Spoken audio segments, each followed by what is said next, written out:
రాజ్యాంగంలో శాసన వ్యవస్థ అధికారాలు, న్యాయ వ్యవస్థ అధికారాలు వేర్వేరుగా ఉన్నాయి. తాజాగా ఈ సబ్జెక్టు మరోసారి డిబేట్ కు దారితీసింది. ఎందుకంటే బీఆర్ఎస్ నుంచి కాంగ్రెస్ లో చేరిన ఎమ్మెల్యేలపై అనర్హత వేటు వేయాలన్న పిటిషన్ పై విచారించిన హైకోర్టు 4 వారాల్లో నిర్ణయం తీసుకోవాలని స్పీకర్ కు సూచించింది. చర్యలు తీసుకోకపోతే మళ్లీ తామే సుమోటోగా కేసు విచారణ చేస్తామని చెప్పటం ఈ కేసులో టర్నింగ్ పాయింట్ గా మారింది. నిజానికి పార్టీ మారిన ఎమ్మెల్యేలపై వేటు వేయటమా లేదా అన్నది పూర్తిగా స్పీకర్ పరిధిలోని అంశం. అది స్పీకర్ తీసుకోవాల్సిన నిర్ణయమే. అయితే న్యాయస్థానాలకు అనర్హతకు సంబంధించి నిర్ణయాధికారం లేదు. ఈ విషయంలో ఏది జరిగినా స్పీకర్ చేతుల మీదుగానే జరగాల్సి ఉంటుంది. అయితే స్పీకర్ కు అంతిమ నిర్ణయాధికారం ఉన్నప్పటికీ స్పీకర్ నిర్ణయంపై న్యాయస్థానాలు రాజ్యాంగ సమీక్ష చేసే అధికారం కలిగి ఉంటాయని ఓ 2 కేసుల సందర్భంగా గతంలో సుప్రీంకోర్టు కామెంట్స్ చేసింది. 2014 అంతకు ముందు కూడా రాష్ట్రంలో, దేశంలోని మిగతా రాష్ట్రాల్లో ఫిరాయింపులు నడిచాయి, కేసులు కూడా నడిచాయి. నిజానికి ఒక పార్టీ గుర్తింపుపై గెలిచి మరో పార్టీలోకి వెళ్లకుండా యాంటీ డిఫెక్షన్ లాను 1985లోనే తీసుకొచ్చారు. అయితే ఈ చట్టంలో చాలా లూప్ హోల్స్ ఉన్నాయి. వాటి ఆధారంగానే పార్టీలు మారటం, ఎల్పీలను విలీనం చేసుకోవటం ఇన్నాళ్లు జరుగుతూ వచ్చాయి. నిజానికి ఈ చట్టానికి కూడా చాలా సార్లు సవరణలు చేశారు. అయినా సరే అంతంత మాత్రంగానే మిగిలిపోయింది. ఫిరాయింపులను ఈ చట్టం ఆపలేకపోతోంది. అయితే విషయం ఏంటంటే హైకోర్టు తీర్పు తమ విజయమని ఇప్పుడు బీఆర్ఎస్ నేతలంటున్నారు. అయితే గత 10 ఏళ్లలో 2 సార్లు టీడీఎల్పీ విలీనం, సీఎల్పీకి ప్రతిపక్ష హోదా లేకుండా చేయటం ఇవన్నీ చేశారు. కోర్టు తీర్పులను అమలు చేయలేదని కాంగ్రెస్ నేతలు గుర్తు చేస్తున్నారు. హైకోర్టు 4 వారాల్లో నిర్ణయం తీసుకోవాలని సూచన ఇచ్చింది. అయితే వాట్ నెక్స్ట్ అన్నదే కీలకంగా మారుతోంది. ఇప్పుడు స్పీకర్ ముందున్న ఆప్షన్లేంటి? పార్టీ మారిన ఎమ్మెల్యేలు ఎలా ముందుకు వెళ్లబోతున్నారు?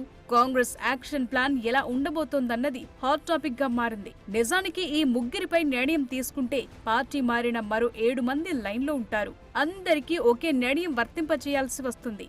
అయితే అనర్హత వేటుపై విచారించి ఇంత టైంలోనే స్పీకర్ నిర్ణయం తీసుకోవాలన్న రూల్ లేదు. కొన్ని వారాలు, నెలలు, ఏళ్లకేళ్లు పట్టిన సందర్భాలు ఉన్నాయి. సో టైం బౌండ్ పై మున్ముందు ఏం జరుగుతుందన్నది కీలకంగా మారింది. గతంలో మాదిరి స్పీకర్ టైం తీసుకునే పరిస్థితి లేదంటున్నారు బీఆర్ఎస్ తరపు అడ్వకేట్. స్పీకర్ కూడా నేను నా దగ్గరనే ఫైల్ పెట్టుకుంటాను, 5 ఏళ్ళైనా డిసైడ్ చేస్తానికి వీలు లేదు. That is violating the constitutional mandate. మీరు ఒకటి అంటే మనందరం ఒకటి అర్థం చేసుకోవాల్సింది ఏంటంటే అసెంబ్లీ ప్రొసీడింగ్స్ కండక్ట్ చేసినప్పుడు, లెజిస్లేటివ్ బిజినెస్ చేసినప్పుడు అసెంబ్లీలో speaker is different. Disqualification petition decide చేయమని అధికారం ఇచ్చింది constitution 10th schedule. So 10th షెడ్యూల్లో స్పీకర్ యాక్ట్ చేసి డిస్క్వాలిఫికేషన్ చేసినప్పుడు ఈ only act as a tribunal, ఒక జ్యుడిషియల్ అథారిటీలకు యాక్ట్ చేస్తాడు. ప్రస్తుతం హైకోర్టు సింగిల్ బెంచ్ ఇచ్చిన తీర్పిది. దీనిపై ఎమ్మెల్యేలు డివిజన్ బెంచ్ కు వెళ్లే స్కోప్ కనిపిస్తోంది. న్యాయ సలహాలు తీసుకుంటామని కడియం శ్రీహరి అంటున్నారు. అక్కడ మ్యాటర్ ఆగితే సుప్రీంకోర్టు దాకా వెళతామని బీఆర్ఎస్ నేతలంటున్నారు. సో ఈ వేటుపై నిర్ణయానికి ఇంకా చాలా టైం పడుతుంది. బీఆర్ఎస్ అనుకుంటున్నట్లు రాత్రికి రాత్రి నిర్ణయాలు తీసుకునే పరిస్థితి లేదు. మరోవైపు ఇప్పటి వరకు 10 మంది కార్ దిగి కాంగ్రెస్ లో జాయిన్ అయ్యారు. అయితే మొదటగా చేరిన దానం నాగేందర్, కడియం శ్రీహరి, తెల్లం వెంకట్రావుపై వేటు వేయాలని కోర్టుకెళ్లారు గులాబీ నేతలు. పరిస్థితులకు తగ్గట్లుగా ఎమ్మెల్యేల నిర్ణయాలుంటాయని, దాన్ని ఫిరాయింపుగా చూడలేమంటున్నారు ఎమ్మెల్యేల తరపు లాయర్లు. ఒక్కొక్క రాష్ట్రంలో ఒక్కొక్క వ్యవస్థను, ఒక్కొక్క పరిస్థితిని బట్టి ఉంటుంది. అక్కడ పరిస్థితులను బట్టి ఏ విధంగా అంటే ఇక్కడ యొక్క ప్రభుత్వం తీరుకు అంటే వాళ్ళు బీఆర్ఎస్ యొక్క అంటే అక్కడ విధి విధానాలు నచ్చక, కాంగ్రెస్ విధి విధానం నచ్చి వాళ్ళు చేరినంత మాత్రాన వాళ్ళు ఫిరాయించి చేసినట్టు కాదు.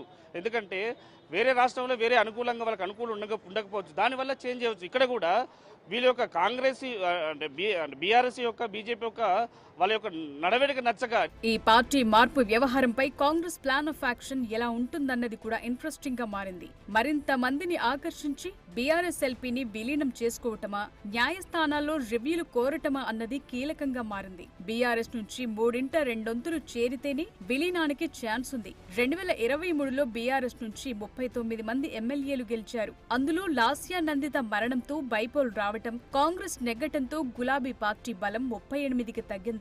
ఆ 38 నుంచి కాంగ్రెస్ గూటికి 10 మంది ఎమ్మెల్యేలు ఇప్పటికే చేరిపోయారు. ప్రస్తుతం బీఆర్ఎస్ కు 28 మంది ఎమ్మెల్యేలు మాత్రమే ఉన్నారు. ఇంకో 16 మంది వస్తే హస్తంలో బీఆర్ఎస్ ఎల్పీ విలీనం అవనుంది. ఎమ్మెల్యేల ఫిరాయింపులపై హైకోర్టు తీర్పును స్వాగతిస్తున్నామని బీజేపీ ఎంపీ లక్ష్మణ్ అంటున్నారు. ఒక పార్టీ గుర్తుపై గెలిచి మరో పార్టీలోకి వెళ్లటం సిగ్గుచేటని, వాజ్పేయి హయాంలో ఒక్క సీట్టు అధికారం కోల్పోయినా తాము ఫిరాయింపులకు పాల్పడలేదంటున్నారు. హోల్సేల్ మార్పిడులు, రిటైల్ మార్పిడులు, ఒక పార్టీ మీద గెలిచి ఇంకో ప్రభుత్వంలో మంత్రి కావడం, ఒక పార్టీ మీద ఎమ్మెల్యే గెలిచి ఇంకో పార్టీతో ఎంపీగా పోటీ చేయడం, ఇంతకంటే దిగజారు చర్యలు. అందుకని నిన్న నేను చెప్పాను, విలువలతో కూడుకున్న రాజకీయాలు అనేది భారతీయ జనతా పార్టీ ఆనాడు వాజ్పేయి గారు ఒక్క ఎంపీ ఓటుతో ప్రభుత్వం కూలిపోతుందని తెలిసిన మార్పిడులకు అవకాశం ఇవ్వకుండా ప్రజాక్షేత్రంలోకి వెళ్ళి ప్రజా అభిప్రాయాన్ని మళ్ళీ కూడగట్టుకొని అధికారులకు వచ్చారు. నిజానికి ఫిరాయింపుల కేసుల్లో కోర్టు తీర్పులు కూడా భిన్నంగా ఉంటున్నాయి. ఇదో విస్తృతమైన సబ్జెక్టుగా మారిపోయింది. పెద్ద ఎత్తున చర్చ జరగటం, యాంటీ డిఫెక్షన్ లాకు మరింత అధికారాలు ఇవ్వటం, సవరణలు చేపట్టడం ఇవన్నీ కీలకంగా మారాయి.